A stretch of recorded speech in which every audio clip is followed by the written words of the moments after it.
Friend back to my Bhavani lifestyle. நான் இப்போ சீப்பும் கையில் இருக்கேன். இன்றைக்கி ரொம்ப முக்கியமான நாள், அதனால நம்ம ரெடி ஆகிட்டு உங்களை மீட் பண்ணலாம் நினச்சேன். நான் பொட்டுக்கிட்டு வச்சு ரெடி ஆகிட்டு தலைகளே வரலாம். மற்ற எந்த நாளாக இருந்தால் கூட உங்களை அப்படியே நான் பார்த்துருப்பேன். இன்றைக்கி ரொம்ப விசேஷமான நாள், எனக்கு வாழ்க்கையில் ரொம்ப முக்கியமான ஒரு தருணம். இன்றைக்கி மறக்க முடியாத நிறைய கதைகள் இருக்குது, அதை பற்றி பேசலாம் நான் வந்திருக்கேன். இன்றைக்கி நோ சமையல் வீடியோ, நோ ரிப்பேரிங் வீடியோ. இன்றைக்கி ஒன்லி ஃபோர் நீங்களும் நானும் மட்டும்தான், சரிங்களா? இந்தாங்க, நீங்களும் புட்டு வச்சுக்கோங்க, நானும் வச்சுக்கிறேன், சரிங்களா? இப்போ விபூதியை பட்டே போட்டுக்கலாம். நான் இப்போவும் கடையிலே விபூதி டப்பா வைப்பேன். வாங்க இப்போ வீடியோக்குள்ளே போகலாம். நீங்களாம் எப்படி இருக்கீங்க? நான் சூப்பராக இருக்கேன். இன்றைக்கி ஞாயிற்றுக்கிழமை இருந்தால் நான் கடைக்கு வந்துட்டேன். எனக்கு கொஞ்சம் வேலை கொஞ்சம் இருந்தது இன்றைக்கி. சரி வாங்க, இன்றைக்கி என்ன முக்கிய நாள்னால், இன்றைக்கி என் மூத்த மகனோட திருமண நாள். என் வேர்வையை ரத்தத்தாக்கி ரத்தத்தால் உருவாக்குன, ரத்தம் சிந்தி உருவாக்குன என் மூத்த மகனுக்கு இன்றைக்கி திருமண நாள். இன்றைக்கி எல்லோரும் விஷ் பண்ணுங்கள், சரிங்களா? நீங்கள் சொல்லலாம், எல்லாருமே ரத்தத்தை வேர்வையாக்கி வேர்வையை ரத்தத்தாக்கி புள்ள உண்டாக்குவாங்க, புள்ள வைப்பாங்கன்னு இருக்கலாம். எல்லா தாய்க்கும் அவங்கவுங்க பிள்ளை எவ்வளோ முக்கியம்னு உங்களுக்கு தெரியும், ஒரு தாய்மாருக்கும் தெரியும்.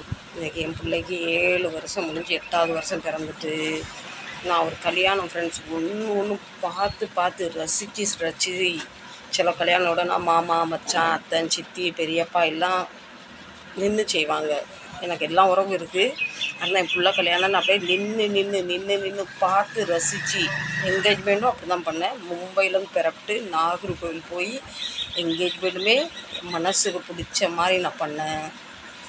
ஒரு என் மருமகளுக்கு, அவளுக்கு இந்த சாரி வேணும், மருமகளை கூப்பிட்டு போய் எடுத்து என்கேஜ்மெண்ட் சாரி எடுத்தேன். மருமகளுக்கு காப்பு போட்டும் பின்ன ரிங் போட்டும் நாங்கள் எங்கள் சார்பிலேருந்து, அவங்க சார்பிலேருந்து ப்ரேஸ்லெட்டும் மோதிரம் போட்டாங்க. என்கேஜ்மெண்ட் விசேஷமாக நடந்தது. என்கேஜ்மெண்ட் முடிஞ்சு 6 மாதம் கழித்து நாங்கள் கல்யாணம் வச்சோம். மும்பையிலேருந்து பெறட்டு நம்ம போய் தமிழ்நாட்டில் நாகர்கோவிலில் கல்யாணம் கட்டுறது லேஸ்பட்ட விஷயம் இல்லை. நான் ரூபாவும் பெண் வீட்டிலேருந்து வரதட்சணை வாங்கவும் இல்லை, கேட்கவும் இல்லை. நீங்கள் இத்தனை லட்சம் ரூபாய் எனக்கு வரதட்சணை இங்கே தரணும்னு கேட்கல, இத்தனை பவுன் உங்கள் பிள்ளைக்கு போடணும்னு கேட்கல. உங்கள் பிள்ளைக்கு நீங்கள் என்னமோ செய்யுங்க. அதை பற்றி எனக்கு இல்லை. எனக்கு பிள்ளை பிடிச்சிருந்தா என் குடும்பத்துக்கு ஏற்ற மாதிரி மகாலட்சுமி மாதிரி குத்து விளக்கு மாதிரி இருந்தால் என் பிள்ளைக்கு ஜோடி. அது மாதிரி என் மூத்த பிள்ளை வந்து லவ் பண்ணவோ அதை இதை செய்யலை. ஆனால் என் சின்ன பையன் வந்து லவ் பண்ணிக்கிட்டு இருக்காரு. ஒரு பெண்ணை வந்து இப்போது 6 வருஷமாக லவ் பண்ணிக்கிட்டு இருக்காரு. அதனால் வந்து என் மனசில் எந்த அளவு என் பிள்ளைங்க நிறைஞ்சிருக்காங்கன்னு நான் வந்து அனுமார் மாதிரி என் நெஞ்சை வந்து கிழிச்சு காட்ட முடியாது. நான் அனுமாரும் இல்லை, நான் சாதாரண ஒரு தாழ்த்தப்பட்ட ஒரு மனுஷி, சரிங்களா? இன்றைக்கி என்கிட்ட பணம் மட்டும் இருந்தால் நான் எப்படியோ உங்கள் கல்யாண நாள் கொண்டாடி இருக்கட்டும். இன்றைக்கி என்கிட்ட பணம் இல்லைனாலும் என் மனசு நிறைஞ்ச பிள்ளைங்க இருக்காங்க.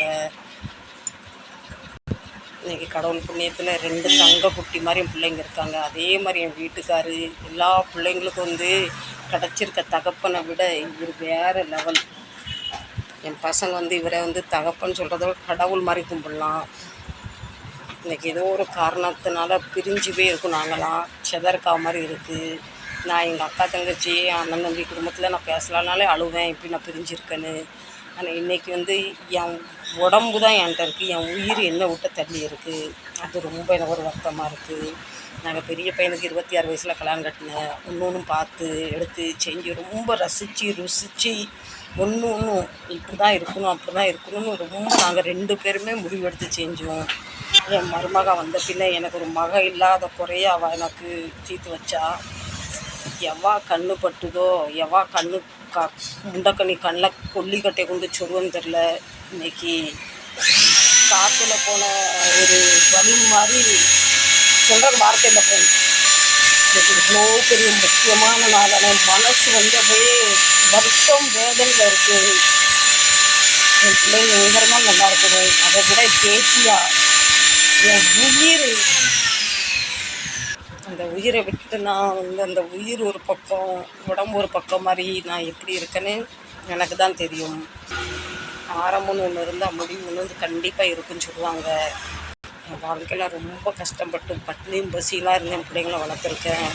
ஆனால் இன்றைக்கி என்னால் வந்து தாங்க முடியல, சொல்கிற வார்த்தை இல்லை. அதே மாதிரி எங்கள் சின்ன பையனுக்கும் கல்யாணம் கட்டணும் ஆசை. அவருக்கு இப்போ 27 வயசு நடக்குது. ஆனால் சில ஒரு பிரச்சனை காரணனால வீடெல்லாம் வாங்கினனால மாதம் லோனு கட்ட வைக்க இருக்க அவர் கல்யாணத்தை இதே போல் கண் குளிர அவங்க அண்ணனும் அண்ணியும் நின்று நடத்தி வைக்கணும்னு நான் ரொம்ப எனக்கு ஆசை. என்னோடய ஆசை இதுதான்.